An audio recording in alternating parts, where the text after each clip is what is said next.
Hi, my name is Sandy Carter. I'm Amazon Web Services Vice President for Enterprise Workloads, including Windows. And welcome to our webcast today. We're going to be talking about how you can assess, containerize, and optimize those legacy Microsoft Server and SQL Server workloads on AWS. I'll be joined here very briefly by the CTO of Movere, as well as the CEO of Cloudhouse. Both Andy and Matt will walk through how they play a role as core partners for our Microsoft APN network and how they can help you as well. So with that as a little bit of background, let's go ahead and get started on just how Windows on AWS has been growing thanks to your active participation with us.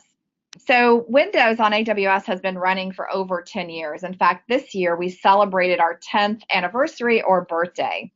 That's longer than any other company in the world running Windows in the cloud. And we think that that's pretty amazing because it provides a lot of experience and expertise, as well as reliability and scalability in running those workloads. So for instance, Autodesk was actually one of our very first customers. Their first act was to move Windows Server 2003 over to AWS. Since that time, they've taken whole applications, not only migrated, but modernized them. And most recently, we're also able to integrate in Active Directory. Because of customers like those and Salesforce, who just recently is running 10,000 dedicated hosts on Windows on AWS, we've seen over a 400% growth rate between 2015 and 2018. Now, most customers tell us the reasons that they choose to run their Windows workloads on AWS really come down to four major thoughts. The first is the competitive TCO. And we'll talk a little bit here, especially with Movere, on how you can get to a more competitive TCO in running those Windows licenses in the cloud. Secondly, we have a compelling offering. Whether it's looking at Windows Server or SQL Server, you'll see great innovation, but in particular on that .NET side, as well as app modernization with containers, serverless, what we're doing with machine learning, and even Kubernetes. You'll see an offering that has all of that action-packed innovation in it. We also talked earlier about the experience that we have, but we also have the world's leading reliability platform with AWS, as well as amazing performance and availability. And of course, that choice, you don't get locked in and you're able to integrate all of these solutions with what you're doing on that Linux platform. It's truly a very compelling area to run your Windows workloads on. And in fact, a lot of you agree. If we look at the latest IDC study, we find that almost 58% of the workloads in the cloud are being run today on AWS. That's almost twice that of any other platform where those Windows workloads are running in the cloud. And again, that's due to the innovation, the compelling offering, the great TCO, and the ease of migration and modernization, some of which we'll talk about today. So one of the things we wanted to address in this webinar, based on all those advantages, is many of you are going to be looking to move your workloads over and to modernize them. And what better place to start than with SQL Server 2008? We all know that end of support is coming. We're on a countdown clock, almost like year 2000 was. In July, SQL Server 2008 and 2008 R2, as well as in January, Windows Server 2008 and 2008 R2 will go out of support. Now, I'm sure you're probably thinking, what do I have in my environment? Well, probably 50 to 60% of what you're running on premises will need to be upgraded. There is an amazing opportunity for you not only to upgrade, but as you do that upgrade, to also get those workloads to the cloud. We'll talk about some tools that we have to help you do that. And we're assisting many more customers now with a strategic plan to do that. I'm based here in Seattle, and I do a lot of EBCs or executive briefings. And I will tell you the number of executive briefings I'm doing, in particular on how to upgrade and migrate to the cloud, for SQL Server and Windows Server 2008 has grown almost 5 times. So as other customers are putting together a strategic plan, one of the challenges I will give to you is have you put together a strategic plan, not to simply do that upgrade, but also to do that in an automated fashion and to do that in a strategic way where you're leveraging some of those cost savings for better innovation. If you're also in the healthcare space or financial services, we have ways that we can help you migrate as you're upgrading as well, and taking care of that HIPAA compliance strategy as well as what you're doing for FinTech around PCI.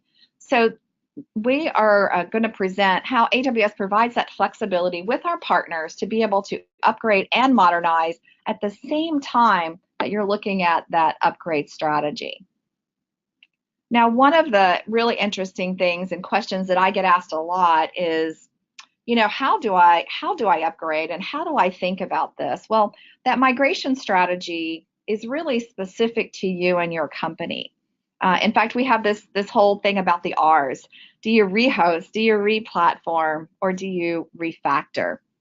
And for each company, it's different. But as an overall, what we look at is, are you going to rehost? Meaning you want to ensure that you have that same experience because your teams are probably very comfortable with what they have today on SQL. You really want that full control. And rehosting is a great option, and sometimes that first step really to moving to the cloud, if today you're running SQL Server, for instance, on premises. We also have an option where you could replatform. In fact, our managed server offering with SQL Server on Amazon RDS is one of our most powerful offerings. It really takes the hands from you and puts it in our hands to be able to manage that service. It's optimized, it's automated. Very high performance levels. And then, of course, refactor. Refactor is probably one of my favorite areas. Cloudhouse will really talk about this, but here we're looking at how do you modernize what you've got. As you know, for Windows, we offer Windows containers, Kubernetes, serverless, machine learning, and there are also a whole host of native cloud services like Aurora that you could also move to. This is the biggest and the boldest migration strategy that we see in the market today. We can help you make this choice, and as you listen today, you'll see some of the ways you could assess this. We also have a cloud economics team to also put sizing around these choices so that you know what's right for you and for your company. Now, as you're thinking through SQL, there are a lot of benefits of running SQL Server on AWS. There are cost savings, and in fact, we just came back from reInvent. We had a couple of customers speak to us about the cost savings, 30 to 35% cost savings that they're seeing on running the overall workload. That includes compute, storage, and networking. The reliability is built on a whole set of AZs and regions that are really it's really built-in availability, reliability from the very beginning. We're not going back and retrofitting that. There's also flexibility. We offer you managed services, or you can manage it yourself. And probably the most important element is that modernization path. Being able to containerize or use serverless is crucial. A very large customer that I'm working with right now is actually containerizing a 1.3 million lines of code that's running on Windows Server 2003. They're containerizing that and bringing it over to the cloud. So there's so many options here as you're looking on at that SQL Server 2008 time limit that's happening in July. Now, one of the things that I think is really important is performance. If you look at the numbers show that if your application performance is good, your customer sat, so not our customer sat, but your customer sat, is up to 36% higher. So we've really been focused on how do we ensure that SQL Server on AWS is the best price performer in the business. These numbers here are based on research that was done by DBBest, where they did a TPC-like benchmark. This blog was written by ZK Research, kind of comparing what they saw from Azure and AWS. So on the left-hand side of the chart, you'll see cost. Now, cost, of course, you want the lower number because lower cost is better. So that's AWS in the pink, Azure in the blue. And you can see the cost of running SQL Server on AWS over 1 billion transactions is lower. Now, we looked at real workloads. So we looked at compute, storage, and networking in order to get to those numbers. On the right-hand side, you'll see performance. Now, performance, higher is better. So pink is AWS, blue is Azure. And you'll see on the right-hand side that, again, AWS outperforms 2x, in some cases 3x, better price performance than Azure as well. So the bottom line is if you're looking for the best place to run your SQL Server on Amazon consistently outperforms Azure across a whole variety of metrics that really matter. Now, we want to help you get started. That was just kind of the teaser. The main meat here is around our partners. And our partners are amazing for us. Our partners really are strong. They have a great set of expertise. They help our customers with that end-to-end support, whether that's around the assessment, the migration, or the modernization. So what you're going to do now is you're going to hear from Andy, who's the CTO at Movere, and he's going to walk us through how those discovery services will help you assess your current SQL Server 2008 inventory and determine the best way to really optimize those costs. And then next you're going to hear from Matt, who's the CEO of Cloudhouse, and he's going to talk about one of my favorite subjects, which is modernization. Cloudhouse has some great container software that can help you quickly migrate and modernize those legacy Windows applications. So without further ado, Andy, take it away. Thanks, Sandy. A little bit about us, Movere. We are a cloud migration platform. We've been around for over 10 years, and we've actually started in the enterprise space, helping customers assess their licensing and modernize their traditional data centers. We've built Movere with one goal, and that is to automate the tedious task of integrating millions of data points.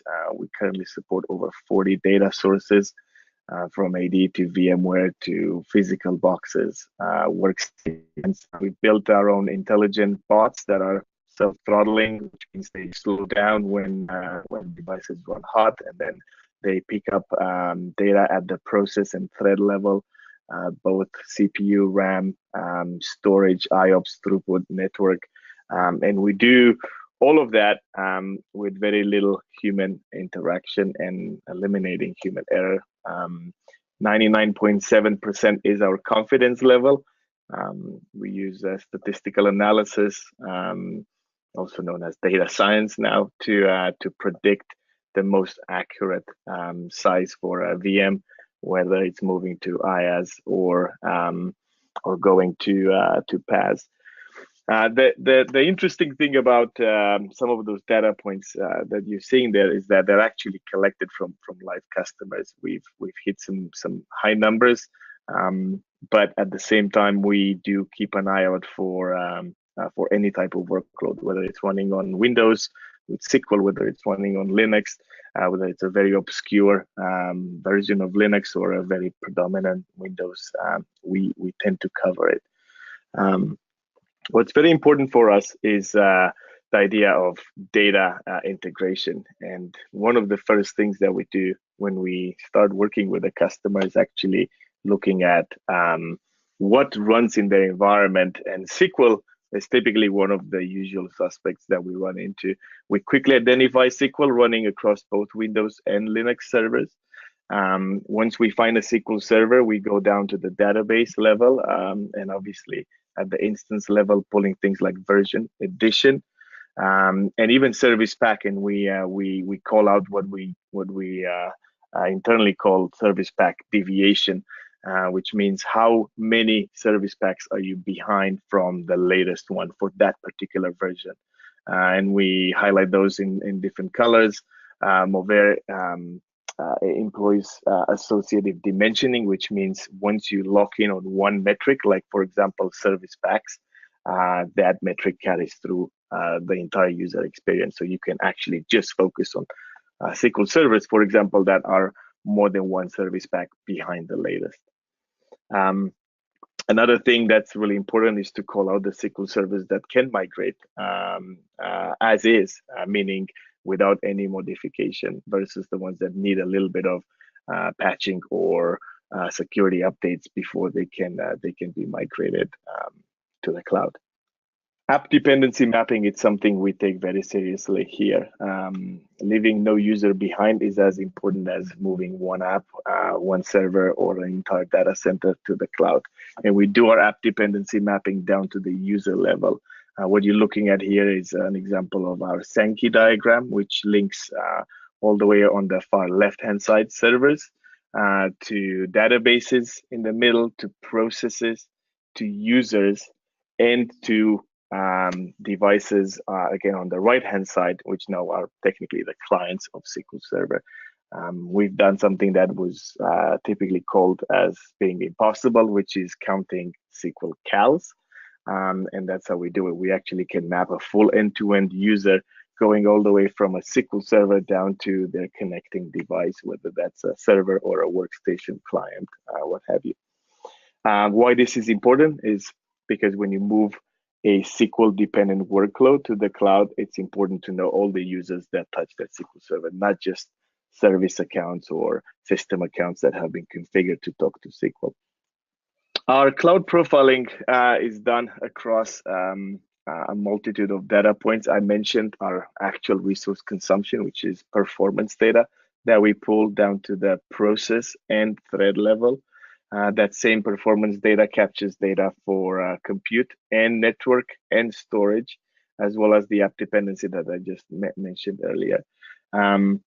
We combine all this to formulate the closest or the best candidate for that compute equivalent to go into AWS, and then we do that across all the price points that are in every single region that AWS supports. So users can quickly go between sizing a machine, for example, in North Virginia, as well as they can do it in Europe, for example.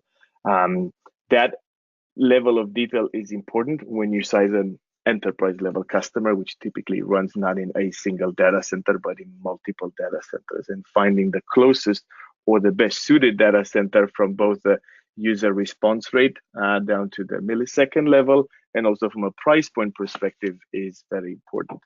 On the right hand side, what we do is we actually look at all those recommendations and then take into account things like licensing. Licensing is very important, as most customers, most enterprise customers, will have had a significant investment already made into SQL. We call that the BYOL analysis. And what you're looking at here is a quick example of that. I have two products, SQL Server Enterprise and SQL Server Standard, both licensed on a core basis. We do the same thing for server accounts and for all the proc-based license models. But when you look at your BYOL on-prem core and software assurance, and then the delta between that and what the new AWS core count equivalent would be. Here's a very simple example: 638 cores on-prem versus 496 in the cloud. That's already a 142 core difference. That just means the same compute equivalent, so the same horsepower that I was using on-prem to give to SQL would be available in AWS with 142 less cores. That math alone is about $500,000 at list price that the customer would realize in terms of savings. So same number of SQL servers, same databases going into the cloud with a $500,000 less licensing burden. That's really, really important when you talk about migrating to the cloud. Another really interesting analysis that we do is what we call optimization before migration, right? So not only we look at how many SQL servers are going to move, but also what is the actual equivalent of those servers in the cloud, and what are the potential cost differences between what you would have used on-prem. So that's that size based on provision data. That basically means 2 CPUs on-prem, 2 CPUs in the cloud, 8 gigs of RAM, 8 gigs of RAM in the cloud, versus the actual performance-based recommendation. that Movere provides. And you see, and on the left-hand side, the same 32 servers would cost close to $3 million over 3 years, versus close to $350,000 over the 3 years, done when sized using performance data, which is what we call ARC. ARC is turned on for all customers. By default, performance data is typically captured over a period of time. We recommend most customers to run at least 30 days to get a full month, but it can be run for longer. That full month is important because it captures things like month-end spikes or batch processes that run over the weekend, or anything that is typically running on SQL, not during your 9 to 5 hours. You want to make sure you capture those and use those in the recommendation, because even though we use standard deviation calculation and a lot of other algorithms to compensate for loss of data, there's no substitute for having a full month picture in terms of the performance data that we collect. That's a quick summary on Movere. We have a lot more on our website. There is a white paper that we've put together that talks about the SQL end of support and what you should know before migrating to the cloud. So with that, I'm going to pass it back to Sandy. Thank you, Andy. That was so helpful for our customers to really figure out how to begin that assessment. And now what I want to turn it over to is Matt to talk to us about modernization, which I think is one of the most interesting ways you could migrate and modernize at the same time. So Matt, take it away. Right, thank you. So here at Cloudhouse, we build a container technology that helps applications move from those legacy environments onto modern environments from Windows Server and SQL Server. We've been doing this for the last 8 years or so. And we've migrated 100% of the apps that customers have asked us to migrate so far from some very complicated applications in some very legacy estates. So I just want to take you through how the technology works and how that fits into this migration and modernization that you're trying to do as you get to the Amazon cloud. So really, the process starts with you have an existing environment running on your legacy platform, could be in the cloud, could be on-prem, running on 2008. Typically, we see that applications are all from a similar generation. So you have your SQL Server 2008, you have your Windows Server application that connects to it, maybe even a desktop app. You may have other components that it links to, like Oracle or other pieces of application that are from a similar era. We have a technology that allows you to discover those applications, package them up using our packaging tool, and move them into either rehosting in EC2, or refactor them to run under ECS in containers on top of Docker, and really start to modernize your application. So our capability is all designed around a seamless way to take that migration journey from where you are on your existing legacy estate and get that running in the cloud in a modern estate and modernize it going forward to ensure that all your applications can make that journey and that no applet gets left behind. And we go back as far as 2003 and SQL 2005 and really old workloads. So even that stuff that's already end of life can make that journey where that was previously not able to be done. So our technology is what we call a compatibility container. It's a pretty simple concept. You take an environment that's running today on, as I say, 2008 in the main, or even as far back as 2003. We run our packaging tool to package up in that existing environment and capture everything the application relies on in that environment and understand all of its dependencies that it has on that legacy system. That builds our Cloudhouse compatibility container, which has our capability to isolate that app from the rest of the system, ensure that it is secure, ensure that it's compatible with the new system that you deploy it to, and map together all of its connections and what we call redirect them to hook the application into the new environment. And then you can take that and drop that into your modern Amazon environment, either if you want to kind of lift and shift into EC2 environments or modernize into containers and then take your application forward from there.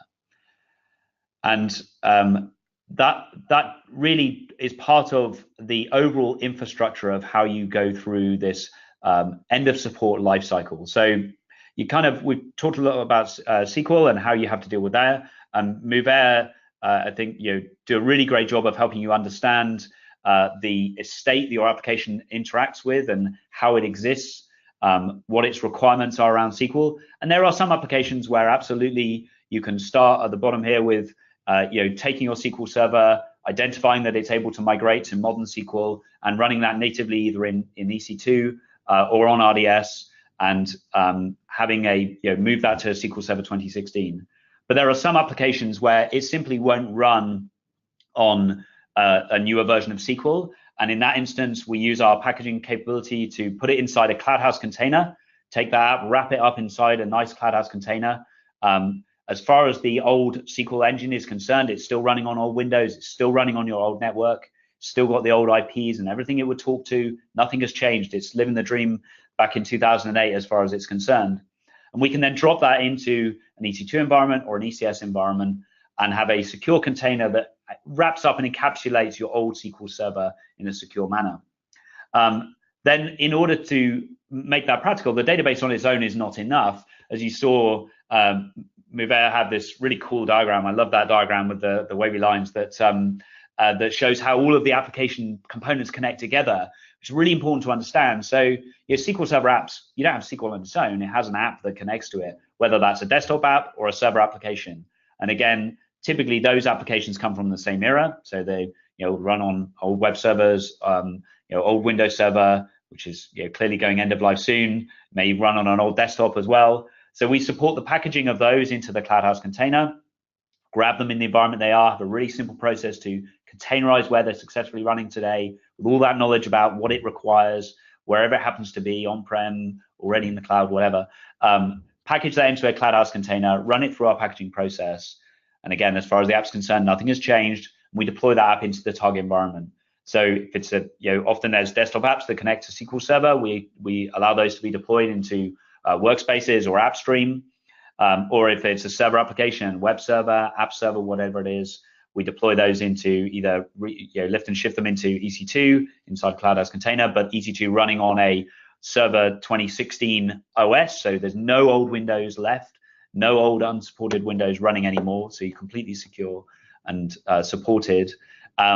Or move that to an ECS platform and start that journey of modernization. And then the kind of final piece of the jigsaw is you've got to make those two parts talk to each other. So that's where we have this thing we call connection redirection that makes our containers interact with each other and marry up. So that as you move that entire stack of application and all your nice wavy lines that you've discovered, they have to all join up at the other end in this new cloud environment.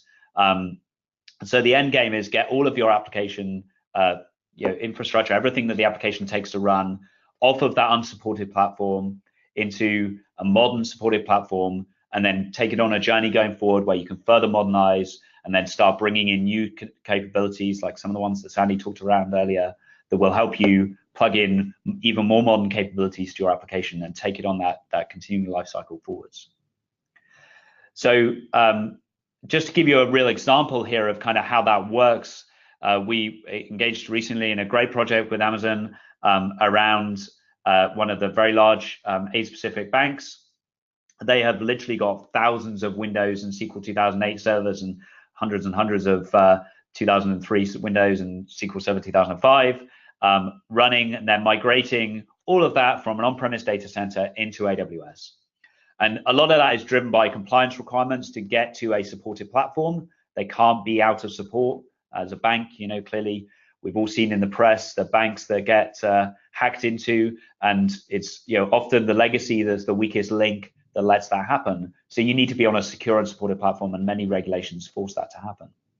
So we worked with them, with the customer and with Amazon to identify some initial apps, moved one of the core line of business applications that the bank requires to run from Server 2003 to Server 2016, and then moved the database engine from 2008 onto 2016 AMIs.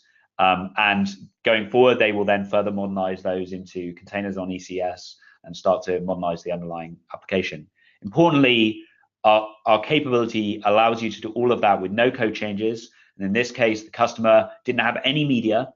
In fact, they had some of these apps, the 2003 apps, the people who installed them have long since retired and gone. So they have no capability to kind of rebuild the app from scratch. So we allowed that migration to happen very quickly and easily. In under 3 weeks, the migration was completed. successfully migrate these apps, get rid of the old server version, so there's no extra support required, no risk from the old platform, and then get out to the users and get them to test that. And then that's led to a much further ongoing project with the customer, which was just sinking our teeth into together to migrate the rest of these thousands of servers that they have today. And importantly, when you're doing these big data center migrations into AWS, actually sunsetting the data center is kind of critical to the economics and making that happen. And you can't do that unless you bring everything with you. So our mantra of no app left behind is absolutely critical here, because we ensure that every application is going to make that journey and that they will be able to complete that data center migration and sunset their data centers and stop paying the rent and the power and all those things that go with it. And alongside that, by getting off of those unsupported Windows Microsoft platforms, you eliminate the need for extended support and the costs that go with that. So thank you for listening to what we do at Cloudhouse. If you'd like to learn more, please go and look at our website. There's all the general information available there, and you can reach out and contact us, and we can help you start that journey off of your legacy. Super. Thank you so much, Matt. That was very helpful, and I know very useful to a lot of customers who have some of those legacy applications that you were talking about. So hopefully you've gotten some very actionable things that you can do today. If you have questions, please reach out to us. And we wanted to provide a few tools for you to really get going quickly. We do have a YouTube video for our top 10 Windows launches. We'd love for you to watch that, because it's more than just this topic, that we'd love for you to see a lot of the progress, like FSX, which is a file system that is a native Windows file system that is lightning fast, that you'll really want to hear about, as well as our AD strategy. But to learn more today about the SQL Server 2008 upgrade situation, we did announce two interesting things that could help you. One is a server upgrade tool, which really automates the upgrade to 2016. So once you do that migration that Andy talked about, this is an automated process that enables you to run both versions for a time to make sure you don't have any of those incompatibilities that Matt mentioned. That will then enable you to press a button to automate that upgrade to 2016. In addition, I know I've mentioned a couple of times, because it's been one of our hottest announcements, we did announce the launch of Kubernetes for Windows. So if you're thinking about the strategy that Matt talked to you about modernizing, Kubernetes, container, serverless, all are available. Kubernetes just being available here most recently at that launch. On the right-hand side, you also see some other amazing tools that can help you. These are clickable links. I would encourage you to, really go out there and explore as you're building your strategy. And of course, reach out to Movere or to Cloudhouse if you need any more help or assistance, or you can directly link out to me through LinkedIn or Facebook or Twitter as well. We really appreciate your time today. We know your time is your most valuable asset. Please let us know if this was helpful and how we may help you again. Thank you, and good luck on your journey to taking your Windows workloads to the cloud.